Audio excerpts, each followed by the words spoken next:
Redditors who live in secluded towns, what is the darkest thing that happened in your town but is kept secret? Well, we had the 32-year-old son of a prominent member of town rape and sodomize a 14-year-old girl. Notable quotes from the kangaroo court: "She was begging for it. You see the tits on that one, how was I supposed to know? She didn't try real hard to stop anything. Anyways, he got off with a slap on the wrist. 2 weeks later, he was found by cleaning staff in the local gym, beaten with a wooden broom handle shoved up his ass. Rumor was that it was a group of guys from the high school that jumped him after another chick lured him there. Honestly, a lot of people know who did it, but no one breathed a word. He survived, but left the area and basically just disappeared." Over the summer there was a guy found hanging from a tree on the sheriff's property. The sheriff disliked this young man and treated him poorly during his incarceration at the county jail. Many witnesses said that the day he got released from jail, the sheriff invited him to his secluded property and told him he could help him get back on his feet. 2 days later, a couple of teenage boys fishing in a creek discovered the guy hanging in a tree. Authorities was notified, no investigation was done, and it was immediately ruled a suicide. This boy was a known drug addict with no family or friends, so there was really no one to press the issue. The local news wrote a small article on man found dead from apparent suicide, and then it was hush hush after that. It's just one of those things we will never know. My town isn't very secluded, but I think this still works. So there is this building that used to be a hotel, and one day this guy shows up and he takes multiple trips going in and out with a bunch of equipment. They found him a little while later in his room. He had assembled an entire guillotine and cut his head off. Well, that's the first time I've ever done the mildly impressed huh to a suicide story. Small town of about 2,000 to 2,500 in the Midwest, when suddenly about 1/4 of the population just up and left. No word, no nothing. None of them had kids or extended family, and none of the papers said anything about it. This was back in maybe the late 80s. This happened when I was pretty young, but I just remember one day one of my teachers wasn't there and I found out from my parents a ton of people had just left overnight. Most personal belongings were taken with them, but mattresses and furniture was still in their houses. I still have no clue what that was about, and when I've asked my parents more recently, they said the rumor around town was that all those people worked for the CIA or FBI and were reassigned all of a sudden. I returned home from school one day to a very powerful smell of gasoline throughout my neighborhood and every emergency responder our town had. It was later found that a father of 3 little girls, who wasn't living there, tucked all 3 girls into bed and slit their throats. He gained access to the house by dismissing the babysitter. He then tried to blow the place up by flooding the basement with gasoline and calling the mom, telling her, "Come home, I've hurt the girls." Thankfully the mom went to authorities instead. If he was successful, my house would have blown as well. The father turned himself in and has been in prison ever since. The daughters were memorialized with a playground and the house has been torn down. I'm not sure what happened to the mom, but I've heard here and there that she has found peace in a new town. The daughter of divorced parents was raped to death by the mother's boyfriend. She was 6. Her father was contacting CPS and presenting evidence that the man was abusing his daughter under her mother's care. Nothing was done about it until she was life-flighted to Salt Lake, where she died of her wounds, and early in the investigation the mother admitted to letting her boyfriend play with her. The worst part is that because the abuser-murderer was part of the tribe, all he had to do was stay on tribal lands to not be taken into custody. So while the long process of an FBI investigation and the FBI jumping the correct hoops to make an arrest on tribal land, this man walked freely as long as he was on the reservation. Most people rejected the abuser-murderer entirely, but what hurt more is seeing the people who went out of their way to help him. His family tried to open a food truck where the highway passes through the res so he could have a job. It earned a large protest considering the size of the town, and few out-of-towners stopped for tacos, so they fortunately had to shut down. The man's cousin was chief, so he was given a job in the dispensary. Some other members of the tribe who worked there walked out on the job and went to the council to try and stop it.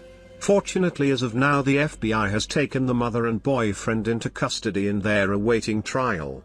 I've been called for jury duty twice now and it's been cancelled each time. My mom told me this story once, that back when she was growing up in a small farming community in Ohio, there was some kind of neighborhood party attended by a bunch of families with kids all around the same age. All the kids, including herself, had this like big slumber party in the basement. They wake up the next morning and one of the kids is found in the middle of the road, having been hit with a truck, but with his whole body zipped all the way up in his sleeping bag. None of the kids owned up to doing it. The adults could never figure it out either. After a while, people just started moving on with their lives and everyone pretty much forgot about it. Edit: I didn't mean for this get attention and I can't reply to all of you, so I'll just say, this would be in Salina, Ohio around 1972, if anyone can find sources on it, go for it. I did some googling and couldn't really come up with anything.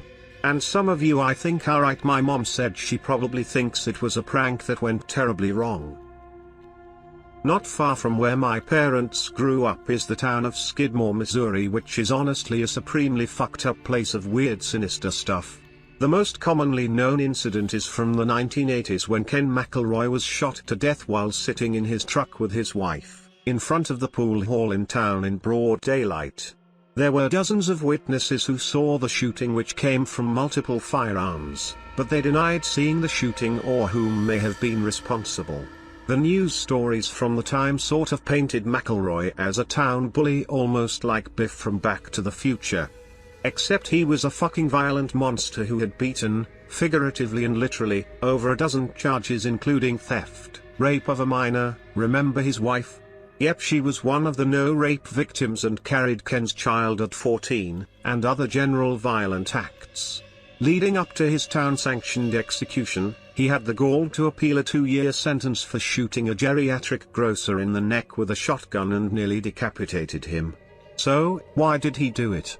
Because the grocer asked Ken's daughter to put back a piece of candy she hadn't paid for. People appeared fed up with this rampaging 6 feet 5 inches 270-pound thug who thought he could get away with rape and wanton violence. So somebody or a group of somebodies shot him at least twice and emptied quite a few rounds into his truck. No witnesses and even his wife who was in the truck refused to identify the shooters. A family friend was super drunk. He was walking home and fell unconscious on the road at the bottom of a hill. Another family friend, small town so we all knew each other, was driving home late. He heard a thump and a crunch when he went over a hill. He got out of the car thinking he hit a wallaby or something. He instead found his friend dead. Everyone decided to forget what he did, because it really wasn't his fault. There was no way he could have seen him asleep at the bottom on the hill in the middle of the road. It was at such an angle that the headlights didn't spot him. It's a bit weird this has come up because I drove past a super drunk dude just a few hours ago on my way home from work. He was drunk and stumbling on the road. He fell over and lost a thong, flip-flop to you Americans. I called the police and told them. They said they'd pick him up and take him home where he would be safe. Didn't want a repeat of what happened back in my hometown to happen to that random drunk guy. Coal mine country PA. Lots of stuff happens. Guy was molesting his daughter and her friend. Went to jail for a few years. When he came back, his house mysteriously burnt to the ground with him in it. Another guy got caught selling crack to a couple of local kids. Yes, I'm that old. He was found in the middle of the street having been run over by a large vehicle repeatedly. A woman stole some jewelry from her elderly neighbor. She lost her hand in an unknown accident. Guy beat his wife. He left town with 2 hands that were destroyed by a ball-peen hammer. Teenage girl killed another girl's dog over a boyfriend. Now she sports a nasty scar across her face and is missing an eye. That and lots of smaller stuff. Justice is handled locally. I lived in a town of like 5,000. The only secret is the whole system is corrupt.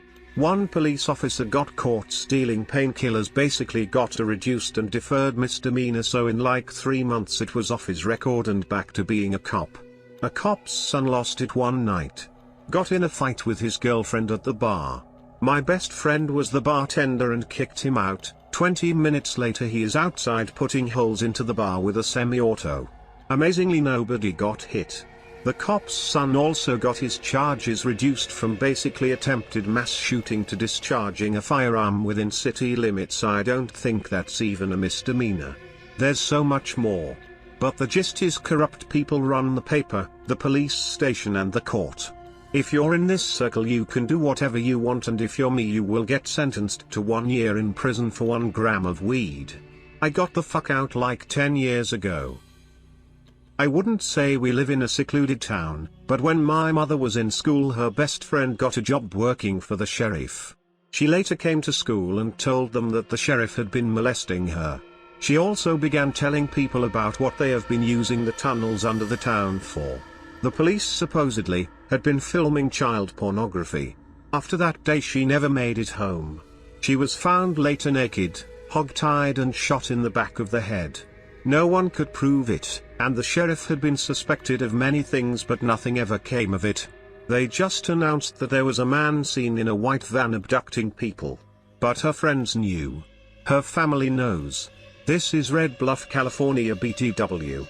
The tunnels were originally used by Chinese immigrants. They go through our main street and through Rio Street. They lead to houses and some businesses, but they have been condemned. There are sensors down there though, so if you get in the police are right there to get you out. Edit: the little girl's name was Rochelle Ward and the sheriff supposedly responsible was Koenig, but he died years back of old age. About 50 to 60 years ago my neighbor's grandfather chased away all minorities from our village. He set their houses on fire and destroyed the properties they left behind, so they never came back. There are very few minorities in my village to this day. Even Tough That Guy is long dead. His grandson is married to the only doctor here and he's a great neighbor. Eater: this got way more attention than I expected, so I'll try to clarify some things. This happened in Hungary and I don't know of any other similar cases here. The towns nearby have noticeably more minorities and it got me thinking why our village has only 2 gypsy families. When I asked my grandma about this, she told me this story but little else about it. She asked me not to tell this to anyone because only the elders know about it and some of them deny it ever happened. Apparently my neighbor's grandfather, let's call him Jay, was one of the loudest against the minorities, mostly gypsies, and he decided they had to go. So one night he set their houses on fire and they left. To be fair, I highly doubt this was done by a single person over just one night. It's important to note that my grandmother was a child when this all happened, so she might remember some details wrongly, and since nobody has ever talked about Jay's attack I can't confirm what exactly happened. I for myself think that 20 to 30 families can't be thrown out like this overnight, so there are definitely some things that just don't add up. I hope this helps to understand it all a bit better and feel free to ask more. Probably that old guy who had like 8 children, sexually assaulted 2 of his daughters, raped his stepdaughter multiple times, getting her pregnant and completely mentally impaired in the process. Also mentally and physically abusing the rest of his family. Letting one of his sons die from pneumonia because he refused him any treatment and in the end tried to force his wife to buy him the way out of prison. Ask anyone outside of my town and they will have never heard of him, but I remember him pretty clearly since I was also friends with one of his sons my age and almost the entirety of the rest of the family. I was at their house pretty often when I was younger until my parents forbid me from going there again. Because how I later found out around that time the first accusations became public since one of his daughters had moved out and reported everything to the police. Edit 1, a few more details. All this took place in the north of Germany in I think 2016, in a small town of around 3,000 people, and there were only 2 very short newspaper articles about it, which my mum decided to put on our pin board in the kitchen. Edit 3, alright guys, since a lot of you want to know what case this was. I googled it and the only thing that came up was an article by the Eckernförder Zeitung, which is a German newspaper. That's all you're gonna find. My partner's family has a lot of farmland in a small, rural US community. Back in the 1970s, they went out to check on the cows and 3 of them had been killed overnight, but in a very weird way. They were totally drained of blood and their eyes, ears, tongues, and genitals had been meticulously, surgically, removed. Each of the bodies were laying in the middle of a large indent in the ground, like they had been dropped from a high height. The marks on the carcasses and land were totally inconsistent with any animal attacks the family had seen before. The only explanation they could come up with was some sort of cult or an alien abduction. No one in the family wanted to talk about it because they were afraid of being branded as the town alien nuts. At the time, they managed to quietly inform the sheriff about the cattle slaughter, and they ended up talking to the FBI about it. Turns out there's been widespread reports of cattle deaths like this in the rural US since the 1970s, but no one has figured out the exact cause. No one talks about it to this day. My partner and I actually just learned about this from his mother recently and we looked into it. We're both skeptical, science-y, evidence-needing people, so we tracked down the now publicly available FBI files as well as newspaper articles from the time. There's still no satisfactory explanation for the hundreds of cattle deaths that have occurred across the rural US. There was even a new case in Oregon as recent as this past summer.